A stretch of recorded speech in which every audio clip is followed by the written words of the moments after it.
最新嘅研究顯示，美國90%嘅在職人士唔會等待達到完全退休年齡嘅3年之後，先至領取較豐厚嘅退休金，反映大多數嘅勞動人口目前可能面臨財務壓力。一項新嘅退休調查顯示，1500名成年人當中，大部分人表示知道提前領取退休金嘅利弊，但只有1成計劃等到70歲，即係達到完全退休年齡3年之後先至申領，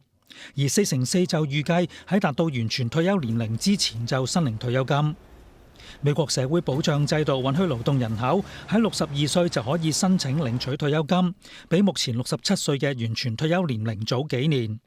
但係提前申領有代價，每個月領款額大約會降低30%，並且將會終身鎖定較低嘅領款額。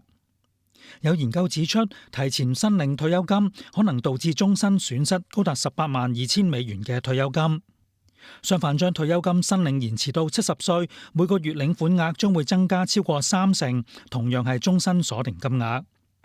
有分析認為，提前領取退休金嘅現象反映大多數勞動人口面臨財務壓力。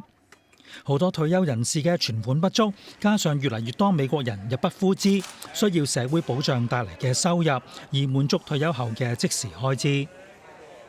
另一個原因係對社會未來嘅擔憂。隨住美國人口老化，社會保障嘅支出已經超過勞動人口納稅金額。如果唔改變制度，社會保障信託基金預計將會喺2034年破產，屆時領款額將會削減大約2成，對超過7000萬名受益人嚟講係一筆龐大嘅損失。